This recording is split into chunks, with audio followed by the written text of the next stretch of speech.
गीता का 15वां अध्याय।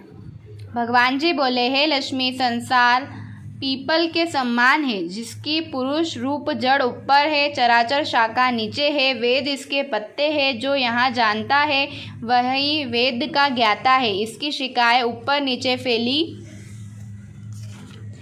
हुई है। सत्य, रज, तम और गुण इसकी रस वाहिनी नसें है। इससे इनका पालन होता है। शब्द रूप आदि इसकी डालियाँ है। वह पीछे कर्म रूप में प्रकट होने वाली इसकी जड़ें नीचे मनुष्य लोक में और भी नीचे तक चली गई है। पर अश्वतर का यह रूप, इसका आदि, अंत और आकार संसारी प्राणी के ध्यान में नहीं आता।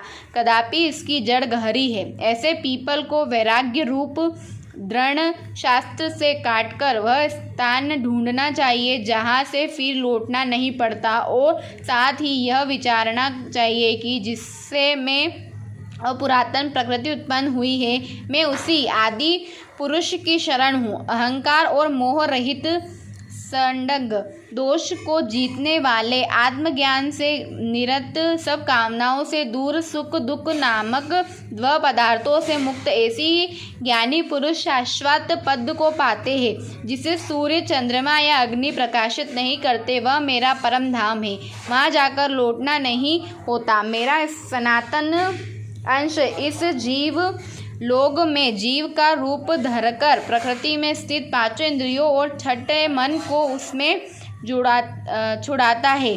जैसे वायु पुरुषादिकों की गंध को दूसरे स्थान में ले जाती है, इस प्रकार यह देही स्वामी शरण धारण करने के बाद जब उसका परित्याग करता है, तब इंद्रियों और मन को साथ ले जाता है। कान, आँख, चर्म, जीभ, नाक और मन का आश्रय लेकर वह जो विषयों को भोग करता है, एक देही से दूसरी देही को जाते अथवा एक ही देही में रहते समय अथवा इंद्रियों से युक्त हो विषयों को उपभोक्ता करते हुए इसको मूर्ख नहीं देख सकते, पर जिनके ज्ञान रूपी नेत्र है वह देखते हैं।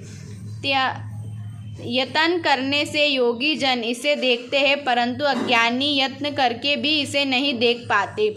जो तेज सूर्य, चंद्र और अग्नि में वर्तमान है और जगत को प्रकाशित करता है, उसे मेरा ही तेज जानो। मैं पृथ्वी में प्रवेश कर अपने तेज से समस्त भूतों को धारण करता हूँ, और इसमें भरा हुआ चंद्रमा बनकर मैं ही सब औषधियों का पोषण करता हूँ।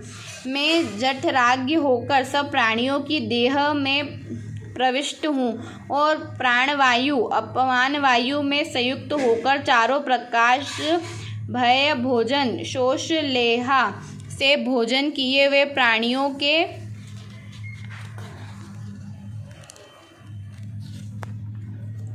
के अन्न को पचाता हूँ। मैं संपूर्ण भूतों के हृदय कमल में निवास करता हूँ। मुझ में ही स्मृति, ज्ञान और उसका नाश होता है। सब वेदों में जानने योग्य मैं ही हूँ। वेदना का कर्ता और वेदों का ज्ञाता मैं ही हूँ। संसार में शर और अक्षर में दो पुरुष हैं। जितने नाशवान प्राणी हैं वे सर कहलाते हैं, और जितने कंठस्य अर्थात शल शिखर की भांति स्थित चैतन्य को अक्षर कहते हैं। किंतु उत्तम पुरुष परमात्मा, विकार रहित, स्वर्ग नियता, वह मुक्त नित्य रूप तीनों लोकों में प्रविष्ट होकर धारण पोषण करता हूँ। वह इन दोनों से अलग है। अक्षर और शर में उक्त हूँ। इसी कारण से लोक और वेद में पुरुषोत्तम नाम में विख्यात हूँ। हे भरत, जो उत्तम ज्ञानी जन इस प्रकार मुझको पुरुषोत्तम जानता है, वह सब कुछ जानता है और सर्वतो भावने मेरा ही स्मरण करता है। हे भरत, शास्त्र के गुरहा वेद को जो मैंने कहा उसे जानकर बुद्धिमान पुरुष कृत्य होते हैं। श्रीमद् भागवत गीता का 15वां अध्याय संपूर्ण।